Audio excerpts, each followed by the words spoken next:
fait, c'est une de nos licenciées, donc Françoise Estival, qui a été secrétaire du club pendant quelques temps, qui avait une amie, donc Françoise Imbert, qu'on appelle Framboise maintenant, qui a souhaité donc découvrir le paratriathlon. Donc elle est venue avec nous dans les séances de natation et on l'a intégrée tout de suite dans les lignes d'eau avec les autres personnes valides.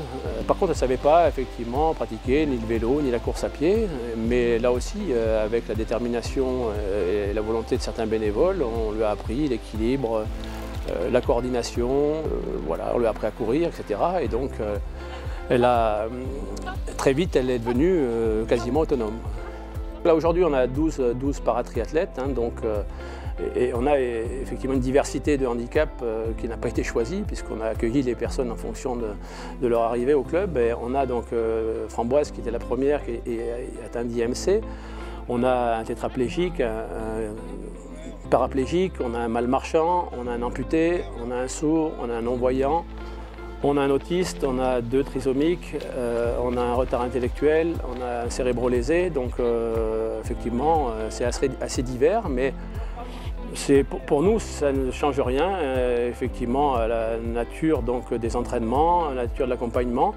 On a toujours effectivement beaucoup de bénévoles qui se sont proposés, là aussi le fait d'être confronté avec eux lors des séances d'entraînement. Certainement développer chez eux des facultés d'écoute et d'empathie et qui font qu'ils sont naturellement proposés comme bénévoles et soit ponctuellement, soit de façon permanente. Donc ils sont là pour les accompagner, pour les aider éventuellement à changer d'équipement.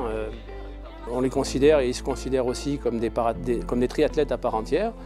Donc aucune différence, ils ne souhaitent pas ni de passe-droit, ni d'être favorisés d'une façon ou d'une autre, hein. Ils souhaitent simplement qu'on les considère comme tout le monde et de pratiquer donc, le triathlon qui est leur passion.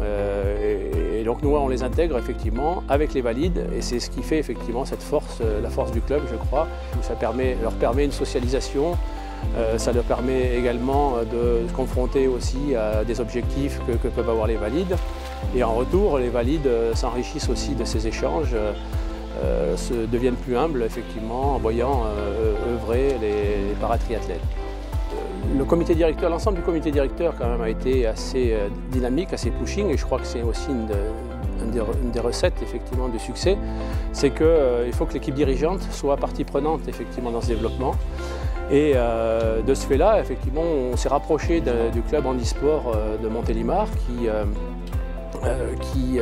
dans un premier temps, cherchait des créneaux natation. Donc on a accueilli leurs adhérents dans nos séances natation. Mais très vite, ces adhérents ont voulu tester un triathlon parce que justement, ils étaient en contact avec des valides et qu'ils avaient les mêmes objectifs. Et ils se sont lancés un défi de faire le triathlon de Montélimar l'année suivante, ce qu'ils ont réalisé. Et bien entendu, ce qui devait arriver arriva. Ils sont revenus effectivement licenciés au club l'année suivante. Le sujet donc, du handicap est quand même aujourd'hui au centre des discussions, peut-être pas forcément des volontés politiques affirmées, mais malgré tout, il y a une oreille sensible de la part des collectivités, des fondations et des clubs-services.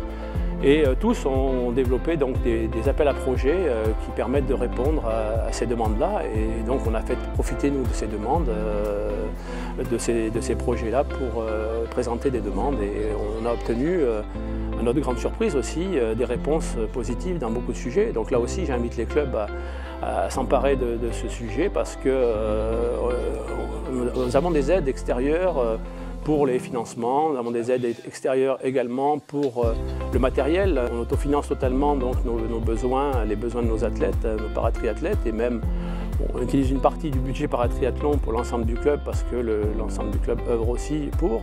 Mais bien évidemment, ça n'a pas mobilisé de fonds particuliers, si ce n'est qu'effectivement l'investissement en temps du montage des dossiers et puis des idées les uns et des autres.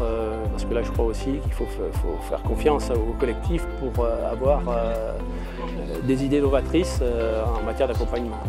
Mais ce qui nous intéresse aujourd'hui, c'est de pouvoir aussi inciter d'autres clubs, parce qu'ils ont forcément des personnes en situation de handicap proches de chez eux qui voudraient pratiquer mais qui ne peuvent pas. Et la plupart des dirigeants de clubs ont des appréhensions qui sont légitimes, mais je crois qu'il faut les lever assez vite, puisque nous on s'est rendu compte, et encore une fois je voulais dire que nos éducateurs ne sont pas du tout formés sur le handicap, aucun d'entre nous n'avons une formation là-dessus. On s'est adapté en fonction de leurs besoins, parce que très vite ils nous disent ce qu'il faut faire et ce qu'il ne faut pas faire. Je crois qu'on ne saurait plus faire et on ne prendrait pas autant de plaisir sans leur contact et sans ces échanges qui nous rendent plus humbles et qui nous enrichissent, oui, chaque jour. On apprend plein de choses de ces personnes-là. Et franchement, j'invite tous les clubs et tout le monde à s'engager dans cette démarche, parce que c'est vraiment une aventure humaine avant tout, sportive oui, mais humaine avant tout. La nouvelle devise donc, du club de Montélimar, c'est le Montélimar Triathlon sans ses paratriathlètes serait handicapé.